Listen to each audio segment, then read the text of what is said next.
Hello, welcome to the Death by Disney podcast. I am your host, Adam, and what do I do on this podcast? I watch Disney movies, all of the Disney movies, and I give you my opinion about them. I try to do it chronologically, but it's really hard to find some of these films. And this one, so dear to my heart, is a very good example. You can't find it on Disney Plus. You can't find it on Google Movies. You can't buy it. You can't rent it anywhere. Really, really hard to find. Now, some of these movies that are hard to find, there's a pretty good reason why they're hard to find. So, for example, Song of the South, hard to find because it's incredibly racist and it's a dark moment in Disney's history. There are other movies, and I think it's hard to find not because it's racist, because there are other Disney movies that are incredibly racist, like Peter Pan. Um, but it's hard to find because how Disney made that film was incredibly racist. But this film, I didn't like it. Spoiler. I didn't like it, but it's crazy that it's hard to find. There's no reason why it's so obscure. Well, there might be a reason, but I'll talk about that in a moment. So, what is this film? So, this is a synopsis from our friends at Wikipedia. So Dear to My Heart is a 1948 American comedy drama film produced by Walt Disney and released by RKO. I forgot my glasses. Gotta put them on because I'm an old man now. Ooh, that's much better. Set in 1903, the film tells the tale of Jeremiah Kincaid, Bobby Driscoll, and his determination to raise a black wool lamb that was once rejected by its mother. Jeremiah names the lamb Danny for the famed racehorse Dan Patch, who was also portrayed in the film. Jeremiah's dream of showing Danny at the Pike County Fair must overcome the obstinate objections of his loving yet tough grandmother, Granny Balula Bondi. Jeremiah's uh, uncle, sorry, not confidant. Why did I read it that way with my glasses? Jeremiah's confident uncle Hiram, Burl Ives is the boy's steady ally. Inspired by the animated figures and stories, the boy perseveres. So I like to sprinkle in a little bit of trivia about the movie I watch in each episode, but because this movie is not that popular, there's not a lot of trivia. I only found two interesting things. One, Burl Ives, who I mentioned before, who played Uncle Hiram, very pro-communist, and Disney was famously anti-communist, but he still cast him in this movie. The other thing, this says a lot about Disney and the people who worked for him. So Disney animator Ward Kimball was given the train depot set for his backyard Grizzly Flats Railroad in San Gabriel, California, after filming in Potterville, California was complete. A few years later, Walt Disney asked for it back for use in Disneyland. Kimball refused, and a replica was built to serve as the Frontierland train station. The depot is still there, but it has been moved to the far side of the tracks as a background set. and that's it. So now I'm going to give you my review of the film, and then I'm going to give you a negative review, somebody else's opinion, and a positive review. So here's my opinion. Walt Disney said that this was his favorite movie that he made because it is most like his childhood. Unfortunately, it's a really hard movie to find. I think that's because it hasn't really stayed in the collective imagination. I think the reason for this is that the story doesn't really distinguish itself from other similar stories, A person has to overcome misfortunes to learn valuable life lessons. Another part of this film that does not make a lot of sense is the combination of animation and live action. Disney originally wanted this to be his first all live action film, but he was pressured to add animated scenes because people expected animation from a Walt Disney film.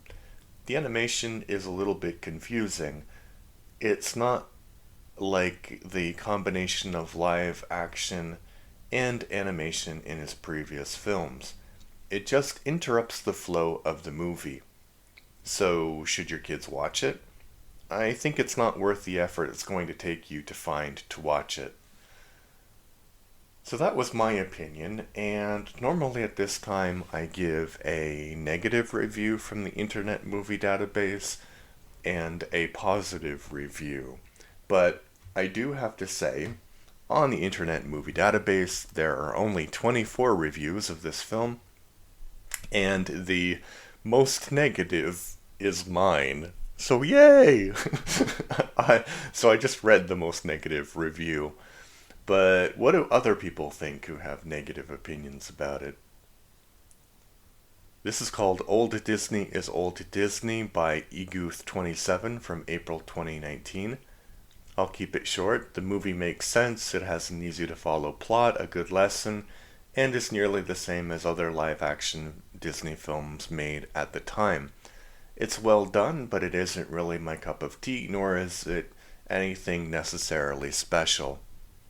I 100% agree with that review. And here's the positive one. It's entitled, I really hate how underrated this film is because I adore it. From The Little Songbird 24, August 2009. So Dear to My Heart is an immensely charming live action Disney film, but sadly it is overlooked. Same with Song of the South, and that is great too. I will say that aside from seeing it twice when I was 10, I didn't see this wonderful film till recently, and boy, I am glad I did. It has a lot of charm that makes it a genuine joy to watch. Considering it was made in 1949, it looks beautiful, and I love the animated sequences, especially with the scholarly owl. The songs are beautiful, from the stunning title song, So Dear to My Heart, the charming Lavender Blue, the rousing Odelay, to the triumphant historical song with figures such as Christopher Columbus. The performances were great, with Bobby Driscoll very convincing as Jeremiah, and Balua Bondi superb as his grandmother, and Burlives appealing as Uncle Hiram. Danny the neglected lamb was absolutely adorable, and Jeremiah was very loving towards him. The dialogue wasn't so bad either, so Dear to My Heart shouldn't be overlooked as a bitter-sweet kids film. Instead, it should be recognized as a charming film for the whole family, for that is exactly what it is. Uh, yeah, I have to say, while this is not my cup of tea, this film, it is kind of strange that you can't find it anywhere, and ironically, it's much easier to find Song of the South. Maybe because of the controversy surrounding Song of the South that people, they want to view for themselves. So, I think if there were a controversy about this film, more people would see it. But it's completely not controversial at all. So that's why you can't find it. One thing, and I think I will mention this in the future. I don't think I've mentioned it yet on the podcast because we haven't gotten to those films yet, but this is, I think, the first film which stars Bobby Driscoll, and he plays the boy. And basically, Walt Disney fell in love with this child actor, not literally, but he thought that Bobby Driscoll would represented him as a child. So he put him in many movies, and unfortunately for Bobby, he kind of grew up and didn't possess whatever charm he had as a child, and his career kind of faltered, and he died as an alcoholic, which is a tragic ending. But for me, what I don't understand is I don't find Bobby Driscoll charming at all. And it's not fair to say what I'm about to say because he was a child, but he was ugly. An ugly child. And he also used Bobby Driscoll as the model for Peter Pan, the original Peter Pan. So if you're ever wondering why the original Peter Pan, the Disney version, looks so ugly, it's because of the actor who played Peter Pan, and but the drawing was also modeled on him. But I guess that's a little bit of a preview for future movies. If you like the podcast, please leave a review, subscribe, and tell your friends. Tell your dog. Why not? Your dog likes listening to my voice, I'm sure. Thank you, and talk to you next week. Bye.